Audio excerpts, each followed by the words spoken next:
Praise the Lord church, good afternoon. इस दोपहरी में हम आपके लिए सलाम लेकर आए हैं। शुक्रगुजार हैं आपके समय के लिए। बहुत सारी अलग अलग इबादतें होती हैं, अलग अलग समय पर होती हैं। We are so thankful to you for this time that you are actually giving us. और समय इस नए मौसम में मोहब्बत है।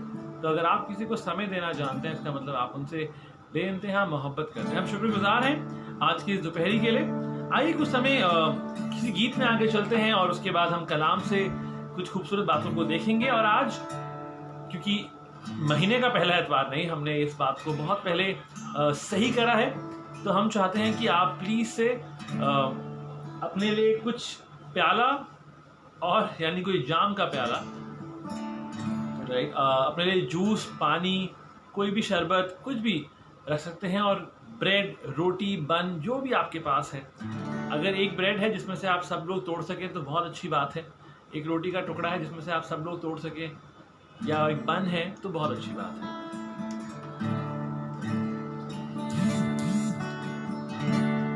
मेरी सुबह में, मेरी शाम में तू है, मेरी जिंदगी की हर रात में तू है, मेरे संग सदा, मेरे खुदा तू है,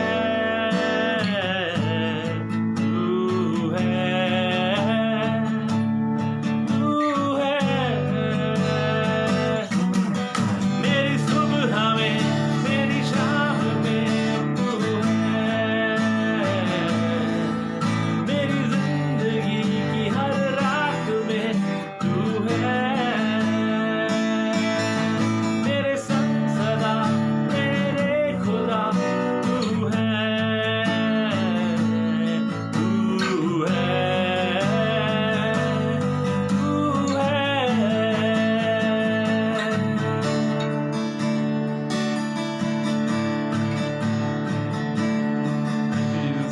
खुदा हम तेरे शुक्रगुजार हैं कि तू हमारे संग संग रहता है खुदावंद।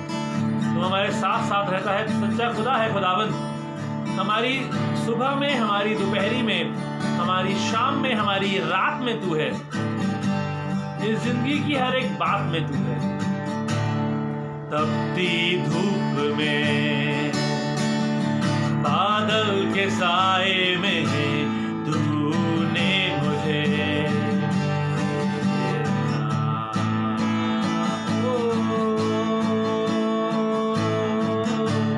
हाँ खुदावन, तपती धूप में, बादल के साए में तूने छुपा के रखा, तूने घेरे रखा। जब रात आई तो आग का खंभा बनकर साथ साथ चला खुदा। तेरे सिंहासन के पास आके तुझको अपना रब बुला के, बुलंदियों पे उठाते तेरा नाम। अपने सिरों को यूं झुका के जिंदगी को लेके आते, सौंपते हैं हम तेरे हाथ। अपने सिरों को यूं झुका के जिंदगी को लेके आते, सौंपते हैं हम तेरे हाथ। ऐ मेरे खुदा,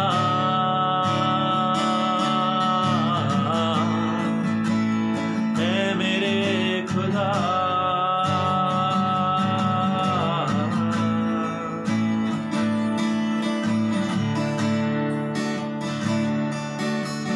हाँ खुदावन, अपने जिंदगी को हम तेरे हाथों में सौंपते हैं खुदावन। इस ईमान से खुदावन कि वो तू सब कुछ है जो हम नहीं है खुदावन। खुदावन, हम किसी चीज को पाना नहीं चाहते, हम यहाँ समझ पाने नहीं आए हैं खुदावन। हम तुझसे तकिया करना चाहते हैं, हम तेरे कांधे पे सर रखना चाहते हैं खुदावन, क्योंकि हम जानते हैं खुदावन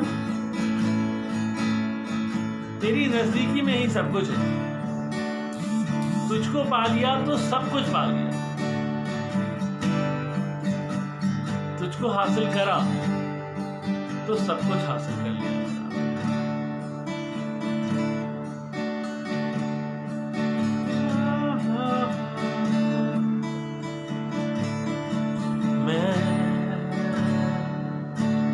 कौन हूँ जो तू सोचे बारे में मेरे, ऐ खुदा मैं कौन हूँ जो तू सुनता है हमेशा मेरी इल्तिजा। मैं कौन हूँ जो तूने मिट्टी से बनाकर फूंकी मुझ में जा। मैं तेरा हूँ ऐ खुदाया, मैं तेरा हूँ ऐ खुदाया, मैं तेरा हूँ ऐ खुदाया, मैं तेरा हूँ, मैं तेरा हूँ ऐ खुदाया, मैं तेरा हूँ ऐ खुदाया, मैं तेरा हूँ ऐ खुदाया, मैं तेरा हूँ।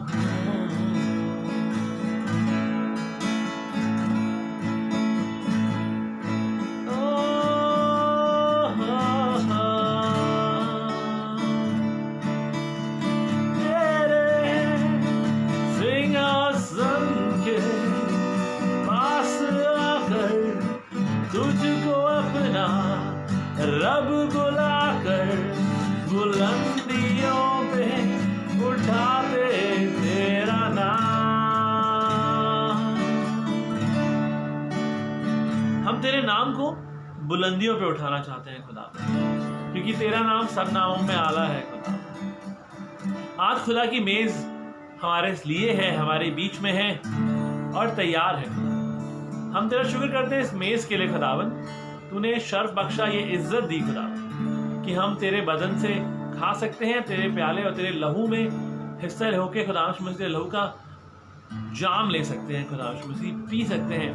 हम चाहते हैं तेरा लहू आज हमारे जिस्म की आसूदगी मिटा दे।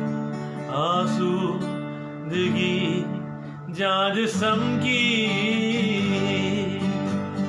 रूह की तू दूर कर दे। आसूदगी जहाँ जिस्म की रूह की तू दूर कर दे। एक बार फिर, आसूदगी जहाँ जिस्म की रूह की तू दूर कर दे। तेरा नाम आला है ओ मेरे खुदा। आसूदगी इस जिस्म की रूह की तू दूर कर दे। पाक यहोवा है कामिल, मुझे पाकीज़गी से भर दे। भर मुझे भर खुदा, मुझे भर भर मुझे भर खुदा, मुझे भर। खुदावन, ईमानदारी से हम इस मेज में आगे आए, हाथ बढ़ाएं खुदावन। जैसे मेरी आस खुदावन, जैसे हमारी आस, जैसे कलीसिया की आस, तेरी रहमत उन पे उतनी बड़ी।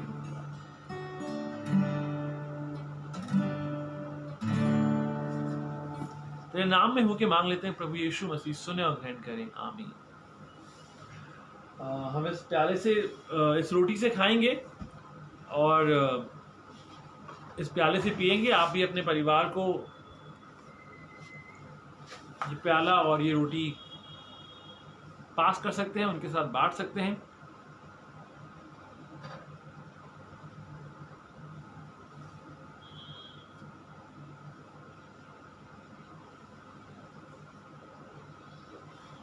Thank you Jesus.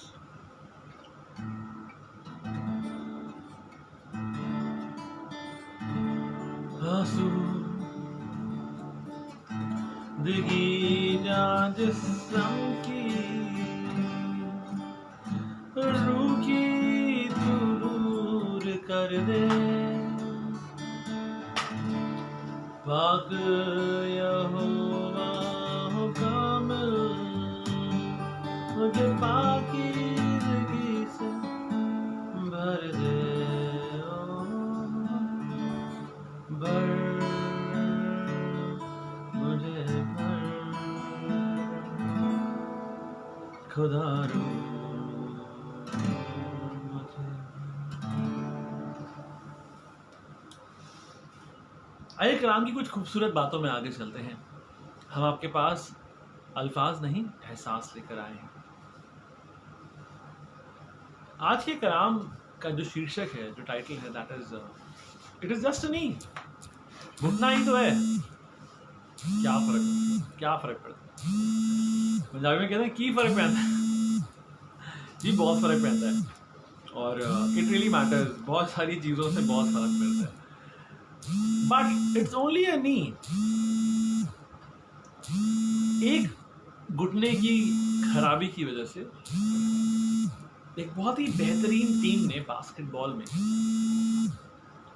2012-13 वो टीम के सारे सपने टूट गए, सिर्फ घुटने की एक परेशानी की वजह से। कलाम में बड़ी खूबसूरत बात लिखी। आइए चलते हैं, पढ़ते हैं 1 Corinthians चैप्टर 12 उसकी 26 वर्स। पहला कुरिन्थियों उसका 12वां बाब उसकी 26वीं आयत आप निकाल सकते हैं। और हम चाहते हैं कोई अगर चैट पे लाइव देख रहे हैं तो आप उसको टाइप कर दीजिए ताकि बाकी लोगों को भी दिखाई दे सके। पहला कुरिन्थियों उसका 12 बाब उसकी 26वीं आयत, 1 Corinthians चैप्टर 12 उसकी 26 verse. If one part suffers every part suffers with it. If one part is honored, every part rejoices with it.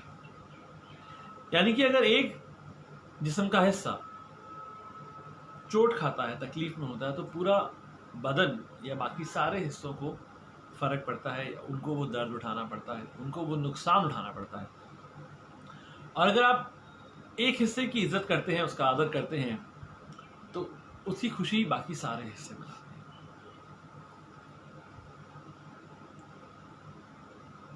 मैं जो कहानी आपके सामने आज लेकर आया हूं, ये मेरी कहानी मेरे ऊपर नहीं है, ये मैंने एक्सपीरियंस नहीं करा, लेकिन ऐसी बहुत सारी बातों को मैंने अपनी ज़िंदगी में समझा और देखा, ऐसी चोटें खाई जिसकी वजह से बहुत सारी चीज़ें बदल गई। और ये भी कहानी है एक बास्केटबॉल प्लेयर की जिनका नाम है डेरिक रोज। आप उनके बारे में कहीं पे भी सर्च कर सकते हैं। ये कहानी बहुत खूबसूरत थी बिकॉज इसमें कुछ ऐसा है जो आपको अपने को समझने की जरूरत है। हमने जिन आयतों को पढ़ा, ये कहानी उन बातों को बड़ा कर देगी, ये उन बातों को आपके सामने उजागर करके फैला देगी। ये 2012 की बात है और NBA यानी बास्केटबॉल के सबसे फेमस टूर्नामेंट, बास्केटबॉल खेल, हम उम्मीद करते हैं आप बास्केटबॉल के बारे में जानते होंगे, जमीन का सेकंड फास्टेस्ट गेम है। Basketball is the second fastest game on this earth. First कौन सा है, ये आपके लिए सवाल है, आप जरूर से इसको ढूंढिए। The second fastest game on earth is basketball. आप हैरान होंगे लेकिन ऐसा ही है। और डेरिक रोज की घुटने में इतनी बुरी चोट लगी कि ना तो सिर्फ वो उस मैच से बाहर हुए और नहीं खेल पाए, लेकिन उसका इम्पैक्ट बहुत सारी और चीजों के ऊपर भी पड़ा। और ऐसा नहीं कि हमारे जो प्लेयर्स होते हैं वो गलतियां नहीं करते, प्लेयर्स गलतियां करते हैं, हम लोग भी गलतियां करते हैं, लेकिन बहुत बार मैटर करता है कि आपका दिमागी संतुलन किस जगह पर है, आपका मेंटल एटीट्यूड, आप किस तरह से चीजों को देखना चाहते हैं, उससे बहुत फर्क पड़ता है। 2000 बुल्स, शिकागो बुल्स एक बहुत ही फेमस टीम है। अगर आपने बहुत सारे जवानों को दिल्ली में कैप्स पहने देखा होगा तो मोस्टली जो कैप आप पहने देखेंगे या तो वो उस पर NY लिखा होगा न्यूयॉर्क, या उस पर बुल्स बने होते हैं। और वो एक्चुअली कुछ नहीं, वो बास्केटबॉल टीम शिकागो बुल्स की वजह से होता है, और इसी वजह से बुल्स फेमस हुए। वो शेयर्स वाला बुल और बेयर नहीं है, ये शिकागो बुल्स टीम की वजह से वाली कैप्स बहुत फेमस हुई थी।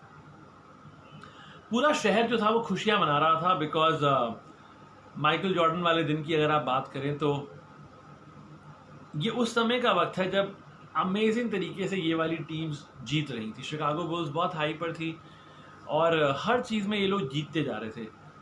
1 मिनट का गेम बचा था और ये जो टीम थी ये 12 पॉइंट से, शिकागो बुल्स जो थी वो एक दूसरी टीम को 12 पॉइंट से हरा रही थी और क्राउड पागल हो रहा था। और अचानक से एक धक्का लगा जब डेरिक रोज जंप कर बास्केट करने की कोशिश कर रहे थे, और जब वो गिरे तो बहुत जोर की आवाज आई और इसके बाद स्ट्रेचर्स डॉक्टर्स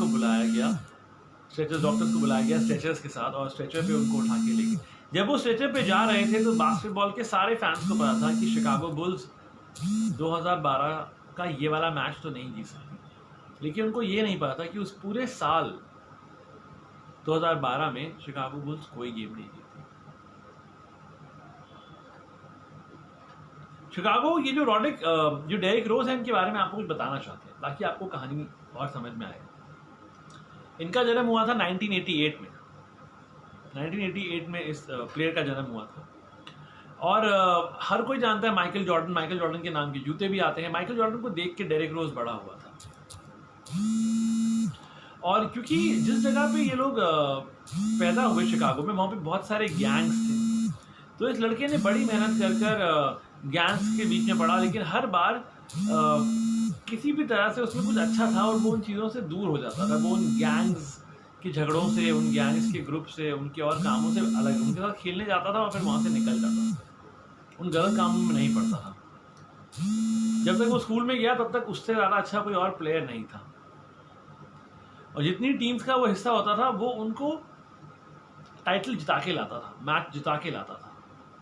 वो खुद अच्छा नहीं खेलता था, लेकिन वो बाकी टीम को जिस तरह से पास करता था। कई गेम्स में आपका खुद सारा स्कोर करना, सारे गोल मारना, सारी बास्केट मारना जरूरी नहीं होता, लेकिन आप किस तरह से अपने आसपास के दाएं और बाएं वाले लोगों को किस तरह से मदद करते हैं, उस पर बहुत निर्भर करता है।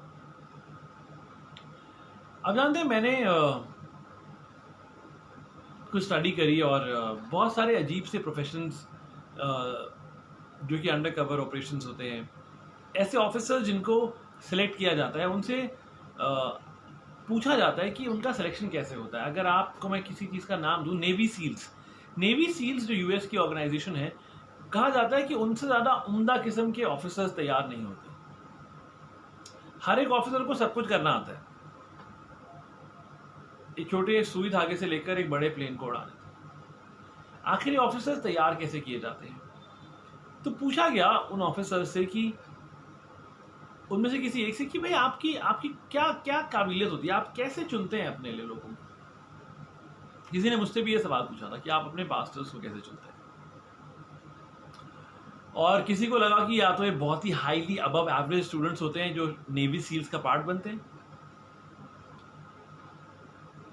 तो एक क्वाड्रेंट बनाया गया 4 हिस्सों का, अलग क्वालिटीज के साथ, कि इनको टॉपर होना चाहिए, इनको बहुत लंबे चौड़े होने चाहिए, एकदम मसल्स होनी चाहिए, इनको बहुत तेज भागना आना चाहिए, छलांगे मारने, इनको डर नहीं होना चाहिए। तो जब उनके मेन इंस्ट्रक्टर से ये वाली बात पूछी, उन्होंने बोला नहीं, ऐसा कुछ भी नहीं है, ऐसा कुछ भी नहीं है। उन्होंने कहा फिर? उन्होंने कहा आप सबसे उम्दा लोग नहीं चुनते। हमारी जिंदगी में हमको लगता है कि हमको सबसे उम्दा लोगों को चुनने की जरूरत है, सबसे उम्दा लोगों के साथ रहने की जरूरत है। ऑफिस में जाते हैं तो बोला जाता है कि जो बेस्ट होगा उसी को चुनेंगे। ऐसी ऑर्गेनाइजेशन है जिन्होंने हमारा सिलेक्शन करा तो बोला कि they only select 5% of top 5% of the college. आप समझ रहे हैं, 5% बच्चों में से पूरे कॉलेज के वो सिर्फ 5 बच्चे लेते हैं। Top 5% of the entire college, उसके भी सिर्फ 5 बच्चे लेते हैं। और ऐसी ऑर्गेनाइजेशंस को सिर्फ ये मतलब होता है कि आपके एकेडमिक्स कैसे हैं, आप कितना अच्छा भाग सकते हो, आप कितना अच्छे से बोल सकते हो, बहुत सारी ऐसी बातें। लेकिन नेवी सील जो दुनिया की टॉप मोस्ट ऑर्गेनाइजेशन है, सबसे उम्दा ऑफिसर्स हर कैलिबर के लोग तैयार करने में, उनसे बेटर कुछ दुनिया में एग्जिस्ट नहीं करता। मैं सच्ची बता रहा हूँ, आप जाके सर्च कर लीजिएगा। तो जो राज है वो ये था कि ये उन बच्चों को चुनते हैं, चाहे वो हड्डियां निकली उन बच्चों की, चाहे सूखे बच्चे हो, वो उन पर काम करके उनको बना देंगे। लेकिन दो बातें उस ऑफिसर ने बताई, और ये बातें मुझे लगता है एक ऑर्गेनाइजेशन में होना बहुत जरूरी है। पहली बात ये कि वो अपने, दिस इज सो बात, you need to understand this, सुनिए ध्यान से। पहली बात ये कि जब ये लोग खुद बहुत थक जाते हैं और टूट जाते हैं और गिर जाते हैं और इनमें ताकत नहीं होती अपना और एक राउंड और भागने की, या एक और कोई मुश्किल काम करने की, या दोबारा से बंदूक उठाने की, तो उनमें हिम्मत नहीं होती, वो अपने लिए नहीं कर पा रहे होते। लेकिन वो अपने अचानक से उनमें पता नहीं कहाँ से वो ताकत आ जाती है, वो क्षमता आ जाती है कि वो अपने बाएं और दाएं वाले की मदद कर गुजरते हैं। ये वो ऑफिसर्स होते हैं जिनके ऊपर अपने बीवी बच्चों के साथ आप ईमान कर सकते हैं। इसका मतलब इस ऑर्गेनाइजेशन में जितने ऑफिसर्स होते हैं वो ऐसे होते हैं कि I could trust them with my wife and my kids, और ये बहुत बड़ी बात है। और ये काबिलियत होती है उस ऑर्गेनाइजेशन की, वो ऐसे सबसे उम्दा लोग तैयार करती है। और इन दो बातों को आपको याद रखना जरूरी है। आप तब कुछ कर गुजरेंगे और इतने उम्दा हो जाएंगे जब आप अपने साथ बाएं या दाएं वाले की मदद करने के लिए तैयार रहेंगे, चाहे आपकी उस वक्त अपने लिए करने की क्षमता हो या ना हो। और साथ ही आप 10 कमांडमेंट्स का वो हुक्म पूरा करने के काबिल होंगे कि आप अपने भाई, अपने दोस्त, अपने कलीसिया के लोगों के चीज़ों पर बुरी नज़र नहीं डालें।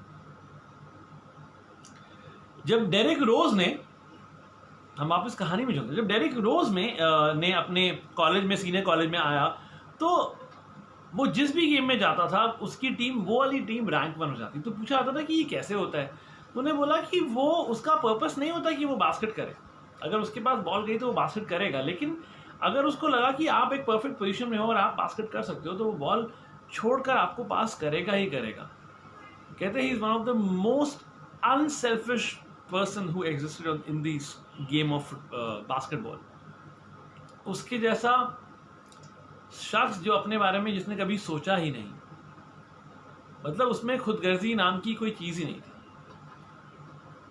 और उसी वजह से वो खुद भी स्कोर करता था। जब भी मौका मिलता था, कोई बॉल अपने पास रखने के बजाय उसको पास करता था। सबको ये पता था कि उसको मोस्ट वैल्यूएबल अवार्ड मिला, मोस्ट वैल्यूएबल ईयर अवार्ड। ये बहुत ही खूबसूरत अवार्ड हैं जो बास्केटबॉल में बहुत ही prestigious award. So he was a very very celebrated player. उसको बहुत सारे ऐसे अवार्ड्स मिले।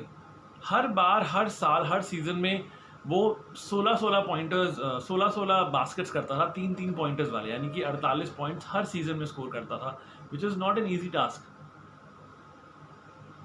इतना सारा और टीम के साथ रहना, दिस इज अमेजिंग। और अपने आखिरी सीजन में जब ये 2012 की चैंपियनशिप आ रही थी, उसने 128 पॉइंट्स उस पूरे सीजन में स्कोर करे। 128 पॉइंट्स, मतलब आप अकेले पूरी टीम को हरा सकते हैं।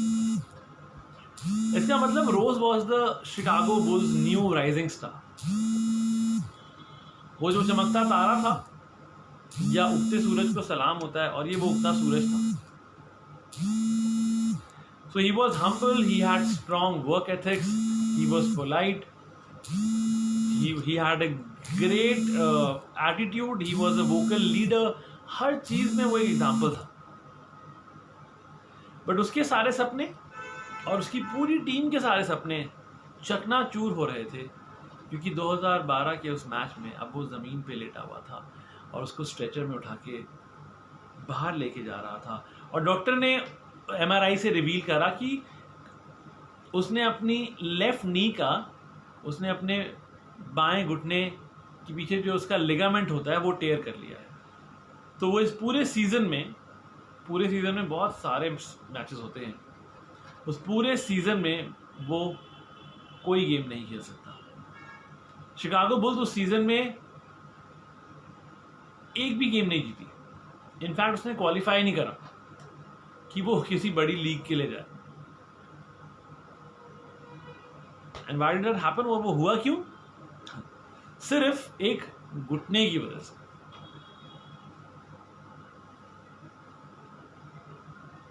एक खिलाड़ी की वजह से, उस खिलाड़ी के एक घुटने की वजह से, उसकी बदतमीजी, उसके चरित्र नहीं, यहां पे he was an amazing person. One player, one knee is all it takes to lose the entire championship. एक खराब कंधा। जब मैं डेरिक रोज के बारे में सोच रहा था तो मुझे पॉलूस की I wanted to have that, to share that analogy. जिस तरह से पॉलूस उदाहरण देता है और कलाम में हर जगह पे वो खिलाड़ी के बारे में या खेल के बारे में जिक्र करता है, वो हमेशा बात करता है कि ऐसे दौड़ो, ऐसे लड़ो, खिलाड़ी ऐसे तैयार करते हैं, एक कुश्ती करने वाला अपने आप को ऐसे तैयार करता है, संयम में रहता है, डिसिप्लिन में रहता है। और मुझे लगता है कि अगर पॉलूस को ये शिकागो वाली स्टोरी पता चल जाती, शिकागो बुल्स वाली, तो वो इस कहानी को भी, इस घुटने वाली कहानी को जरूर इस्तेमाल करता। If one part suffers, every part suffers with it. And if one part is honored, every part rejoices with it. Actually देखना चाहिए कि पॉलूस बहुत बार मजाक भी इस्तेमाल करता है। He has used lot of humor. अब सोच के देखिए कि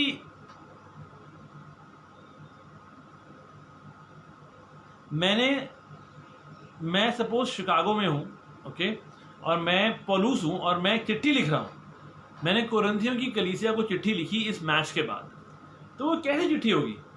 मैं लिखूंगा कि क्या मैं बोल सकता हूं कि मुझे परवाह नहीं है यार तुम कैसे हो, मुझे परवाह नहीं है कि ये सिर्फ घुटना ही तो है, मुझे परवाह नहीं है कि इस घुटने की वजह से कितना नुकसान हो सकता है। सी, मैं कुछ लिख रहा था, मैंने लिखा you are not important, you are only a knee, क्या फर्क पड़ता है? But I am the great mind that reads defences. I can change the whole game by my attitude. I can think you are just a knee. हम बहुत बार बोलते हैं तू घुटना ही तो है यार, तू क्या करेगा? तो अपने घुटने को देख के बोलिए तेरा क्या काम? मैं दिमाग से कुछ भी कर सकता हूं। घुटने हम मजाक करते हैं ना, बोलते हैं तुम्हारी अकल तुम्हारे घुटनों में। ये मुहावरा, ये इडियम बहुत फेमस है ना। और आप अपने घुटने को पूरे दिन बुरा बुरा बोल सकते हैं। आप बोल सकते हैं कि तू तो कुछ सोच नहीं सकता, डिसीजन तो मुझे लेना है।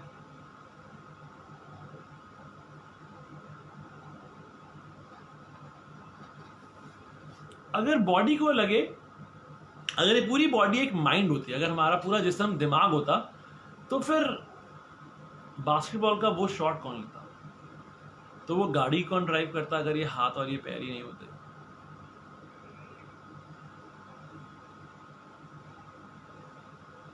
इसीलिए जिस्म, कलीसिया, परिवार सिर्फ एक हिस्से से नहीं, सिर्फ एक चीजों से नहीं बने हुए। सी, अगर इसके बाद आप आगे पढ़ेंगे पहला कुरिन्थियों 12 बाब में भी, तो उसमें लिखा है कि the eye can not say to the hand I don't need you. इसी तरह से सर and the head can not say to the feet I don't need you. क्या आंख अपने शरीर के किसी हिस्से से बोल सकते हैं कि मेरे को तुम्हारी जरूरत नहीं है?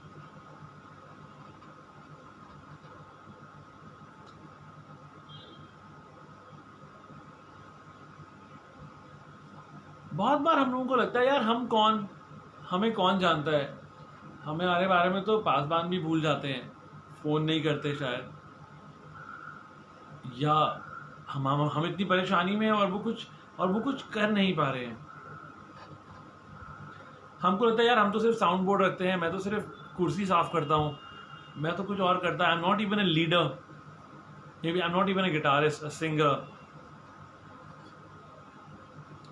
कई बार ऐसे लोग होते हैं जो खूबसूरत तरीके से आपसे मोहब्बत करते हैं और they just know how to serve, उनको सेवा करना। And if you really want to part the waters, you need to know the art of pouring the water. ये तो कहीं पे आ सकता है टी शर्ट वगैरह पे इंक्लूडेशन। If you really want to part the waters, you need to learn the art of pouring the waters. Because जो पानी पिलाना जानते हैं वही समुद्रों को दो भाग करते हैं।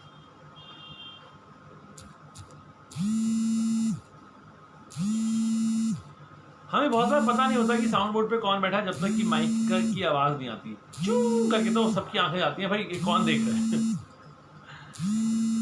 इसीलिए बहुत सारे लोग बहुत ज्यादा इंपॉर्टेंट होते हैं। वो लोग वो जो शायद स्टेज पे नहीं आते, लेकिन आपकी झूठी प्लेटें, आपके झूठे बर्तन हर संडे साफ करते हैं। They are very important. You honor me by honoring the things that I honor. और ये मजाक नहीं है, ये जोक नहीं है, ये सच्चाई है और आपको समझना पड़ेगा। अगर आप मेरा आदर करना चाहते हैं तो आपको उन सबका आदर करना पड़ेगा जिनका आदर मैं करता हूँ। आपको लगता है प्रिंसिपल गलत है, तो एब्सोल्युटली फाइन। फिर आप अपने जिस्म के किसी हिस्से पे ध्यान दीजिए और दूसरे हिस्सों के बारे में सोचना छोड़ दीजिए।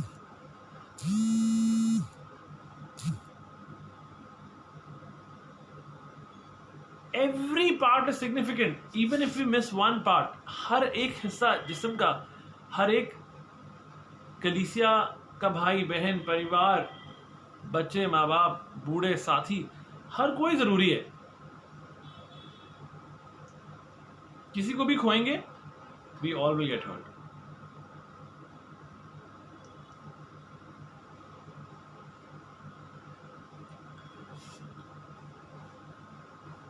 Be active in whatever you are doing. पिछले 1.5 साल जो लोग अपनी जिंदगी में कुछ करना चाहते थे, कुछ पाना चाहते थे, उन्होंने पाया है। इस कोरोना काल में जो लोग कुछ बनना चाहते थे वो बन भी गए।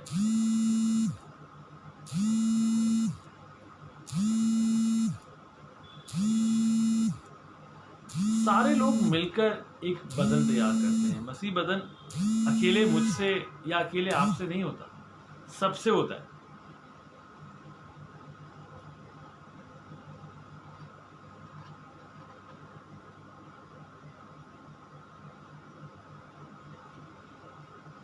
What are some of the gifts which you think God has given you?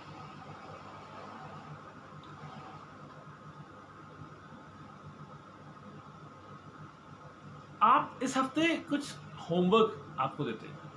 What is that something that you can do this week to use your gift? जो खुदा ने आपको कोई तोहफा दिया, जो आपको लगता है कि आपके पास कुछ, ऐसा तो नहीं है कि खुदा ने कुछ भी नहीं दिया होगा।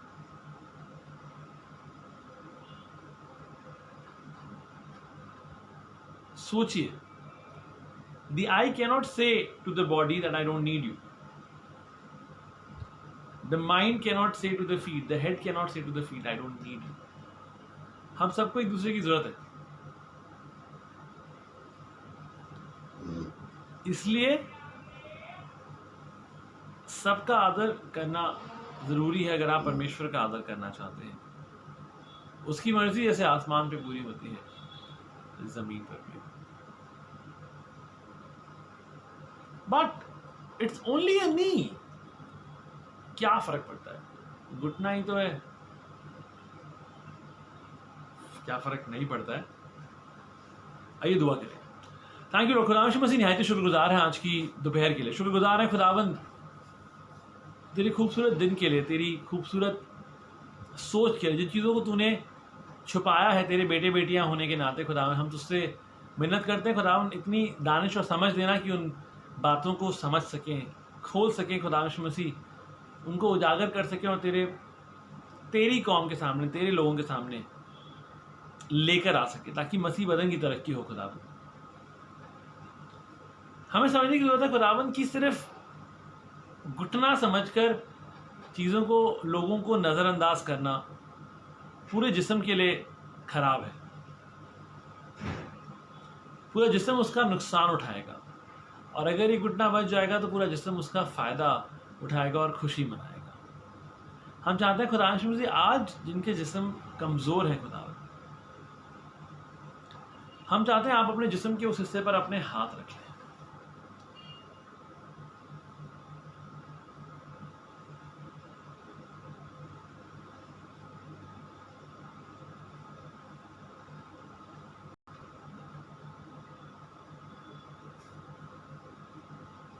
खुदावंद आज हम चाहते हैं चीज़ें फिर से बहने लगे खुदावंद। आज हम चाहते हैं खुदावंद जिस्म का कोई भी हिस्सा, इस मसीह बदन का कोई भी हिस्सा जो कमज़ोर है खुदा, जिसकी वजह से पूरा बदन नुकसान उठा रहा है खुदा, in both figurative and literal sense, हम चाहते हैं खुदावंद वो तकलीफ, वो हिस्सा तेरे नाम में इसी वक्त चंगाई प्राप्त करे खुदावंद। तूने ऐसे वसीले बनाए हैं खुदावंद जो चीज़ों को बांध के रखते हैं खुदावंद।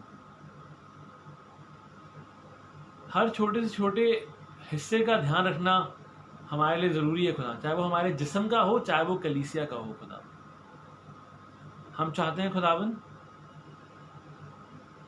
एक एक जन के लिए जो आज के इस कलाम में हमारे साथ जुड़ा है कि परिवार के लोग वो जो कुछ अपनी ज़िंदगी में करने का सोचते हैं खुदा, उनको तरक्की देना खुदा,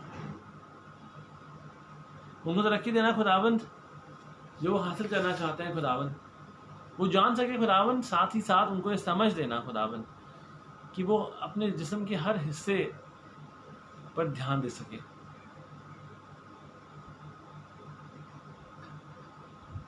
आज की दोपहरी में एक बार फिर हम तेरे सामने आते हैं, सारे खादिमों को, उनके परिवारों को तेरा शुक्र करते हैं खुदा, तूने सारे सबको ठीक करके मिलाया है। पास्टर तरुण ने आज खुदा मसीह अपनी इबादत को फिर से अंजाम दिया।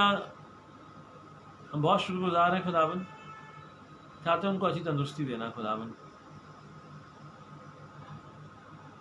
हम शुक्रगुजार हैं खुदावंद तेरी हर नेमत और बरकत के लिए और तेरी चंगाई के लिए खुदावंद, जो आज हम महसूस कर रहे हैं, जो यहाँ से बह रही है खुदावंद। और ये दरिया खुदावंद मसीह, ये बूंदे हैं खुदावंद, हमारी आस इतनी बड़ी है खुदावंद, अगर कोई बूंदों की आस रखता है तो बूंदे उस तक पहुँचाना खुदावंद। कोई गड्ढे भर पानी की आस रखता है तो वो उस तक पहुँचाना खुदावंद। कोई धाराओं कि जितना ईमान रखता है खुदावंद मसीह, उस तक उसके एवज में चंगाई पहुंचाना खुदावंद। जो दरिया तक का ईमान रखता है उस तक पहुंचाना खुदावंद, और जो गहराओं तक का ईमान रखता है खुदावंद, उस तक पूर्ण शिफा पहुंचाना खुदावंद। जैसे हमारी आस खुदावंद तेरी रहमत हम पर वैसे ही। हर बात के लिए शुक्र करते हैं। इस दुआ को प्रभु यीशु मसीह तेरे सामर्थी नाम से मांग लेते हैं, सुने और ग्रहण करें। और अब हमारे खुदावन यीशु मसीह का फजल, खुदा बाप की मोहब्बत और पाक रूह की रिफाकत और शराकत अब से लेकर हमेशा तक तमाम मसीह ईमानदारों के साथ होती रहे। आमीन।